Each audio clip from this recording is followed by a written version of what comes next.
이재명 더불어민주당 대표는 4일 서울중앙지법에서 열린 대장동 백현동 위례 성남FC 사건 관련 공판에 출석하며 자신의 사건보다 윤석열 대통령의 123 내란 사태에 더 관심을 가져달라고 주장하였습니다. 이는 정치적 방어 전략의 일환일 뿐만 아니라 본인의 혐의와 법적 책임을 회피하려는 의도로 보입니다.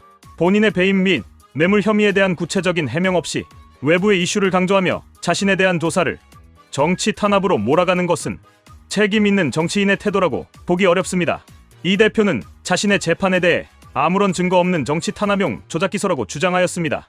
그러나 대장동 개발 비리 의혹을 비롯해 성남FC 후원금 사건, 백현동 개발 특혜 의혹 등은 단순한 정치 공세가 아니라 명백한 법적 논란입니다.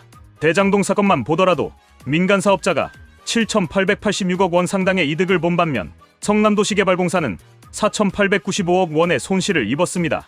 이는 직무상 비밀을 누설하고 특정 민간업자에게 특혜를 제공한 정황이 강하게 의심되는 부분입니다. 단순한 정치적 기소라면 왜 이처럼 구체적인 금전적 손실과 이득이 발생했는지 설명해야 할 것입니다. 또한 위례 신도시 사업과 성남FC 후원금 관련 사건도 비슷한 양상을 보이고 있습니다. 이 대표는 성남시장으로 재직하던 시절 위례 신도시 사업 과정에서 민간 사업자인 남욱 변호사 등에게 정보를 제공하여 211억 원 상당의 이익을 얻게 했다는 의혹을 받고 있습니다. 성남FC 사건의 경우 네이버를 비롯한 기업들이 성남시에 인허가 특혜를 받는 대가로 133억 원 상당의 후원금을 지급했다는 의혹이 있습니다. 이러한 혐의들은 단순한 정치적 공격이 아니라 공직자로서의 윤리와 법적 책임을 심각하게 위반한 사안으로 보입니다. 이재명 대표는 자신이 처한 모든 법적 문제를 정치 탄압이라고 주장합니다. 하지만 대장동 사건의 핵심 인물 중 하나인 남욱 변호사는 이미 본인의 혐의를 인정하였고 김만배 씨 역시 관련자들과의 관계 및 자금 흐름에 대한 명확한 증거가 드러나고 있습니다. 이를 단순한 정치 탄압이라고 치부하는 것은 사실을 외면하는 행위입니다. 또한 성남FC 사건과 관련해서도 네이버 등이 성남FC에 거액의 후원금을 낸 대가로 인허가 특혜를 받은 정황이 포착되었습니다. 이를 두고도 정치 탄압이라는 프레임을 씌운다면 앞으로 모든 공직자의 부패 수사는 정치적 의도로 간주될 위험이 있습니다. 이 대표가 주장하는 정치 탄압 논리는 과거에도 반복되어 왔습니다. 대선 과정에서도 그는 검찰 독재와 야당 탄압이라는 표현을 자주 사용하며 수사의 정당성을 부정하려 하였습니다. 그러나 그가 주장하는 정치 탄압의 근거는 매우 빈약하며 오히려 객관적인 법적 증거들이 쏟아지고 있는 상황입니다. 정치인이 법적 의혹을 받을 때마다 탄압이라는 프레임을 내세운다면 법치주의의 근간이 흔들릴 수밖에 없습니다. 이재명 대표는 자신의 사건보다 윤석열 대통령의 123 내란 사태에 더 관심을 가져야 한다고 주장하였습니다. 하지만 이른바 123 내란 사태는 법적으로 검토가 필요한 사안이지만 그것이 곧 이재명의 혐의를 희석시키는 근거가 될 수는 없습니다. 만약 내란 수준의 위법 행위가 있었다면 이는 따로 철저한 조사와 법적 판단을 받아야 할 문제입니다. 그러나 이재명 대표가 이를 거론하며 자신의 혐의를 덮으려 하는 것은 전형적인 물타기 수법으로 보입니다.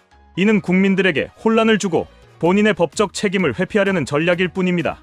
더 나아가 이 대표의 이러한 주장 자체가 매우 위험한 정치적 선동일 수 있습니다. 만약 대통령이 실제로 내란을 일으켰다면 이는 국가적 비상사태이지만 근거 없이 이러한 주장을 퍼뜨리는 것은 사회적 불안을 조성할 뿐입니다. 본인의 혐의와 관계없는 문제를 거론하며 국민의 관심을 돌리려는 시도는 비판받아 마땅합니다. 정치인은 법을 준수해야 할 의무가 있으며 특히 고위 공직을 지낸 인물이라면 더욱 법적 책임을 엄격히 따져야 합니다.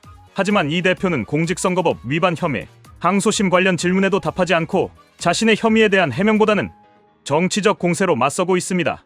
이는 책임 있는 정치인의 태도가 아닙니다. 검찰이 수사를 진행하고 법원이 재판을 진행하는 것은 민주주의 국가에서 법치주의의 기본 원칙입니다. 자신이 불리한 상황에 처했다고 해서 이를 정치 보복이라고 주장하는 것은 설득력이 떨어집니다. 이 대표는 피해자 코스프레를 통해 동정심을 유도하려 하지만 정작 구체적인 해명은 피하고 있습니다. 국민이 궁금해하는 것은 억울하다는 주장보다 그의 행위가 법적으로 정당했는지에 대한 명확한 답변입니다. 법적 책임을 회피하려는 태도는 오히려 그의 신뢰도를 더욱 떨어뜨리는 결과를 초래할 것입니다. 이 대표는 정치를 하더라도 최소한의 도를 지켜야 합니다라고 말하였습니다. 그러나 정작 본인은 성남시장 시절부터 각종 의혹에 휩싸여 있으며 그 과정에서 측근들이 줄줄이 구속되거나 조사를 받고 있습니다. 본인이 대장동 사업에서 얼마나 깊이 개입했는지에 대한 명확한 해명이 없는 상태에서 정치 탄압만을 외치는 것은 국민을 기만하는 행위입니다. 대장동 사건은 명백히 공익보다 특정 민간업자들에게 이익을 준 사례이며 성남도시개발공사의 막대한 손실은 결국 국민의 부담으로 돌아갑니다. 현재 이재명 대표에게 제기된 의혹들은 단순한 정치적 공방이 아니라 실질적인 경제적 피해와 법적 문제가 얽힌 사건들입니다. 이런 상황에서 국민이 기대하는 것은 정치적 언사가 아니라 명확한 법적 해명입니다. 정치 보복이라는 주장을 반복하는 대신 자신이 억울하다면 법정에서 객관적인 증거를 통해 이를 입증하는 것이 올바른 태도입니다. 하지만 이 대표는 여전히 핵심적인 질문에는 답하지 않고 본인의 혐의에 대한 구체적인 설명 없이 타인의 문제를 거론하며 물타기를 시도하고 있습니다. 이재명 대표는 더 이상 국민을 현혹시키려는 정치적 프레임을 벗어나 자신의 혐의에 대해 정직하고 성실하게 해명해야 합니다. 대한민국의 법과 정의는 특정 정치인을 위해 존재하는 것이 아닙니다. 만약 이 대표가 법적으로 무죄를 입증할 수 있다면 그것은 법정에서 증거를 통해 밝혀야 합니다. 정치적 언변이 아닌 진실된 태도가 필요할 때입니다.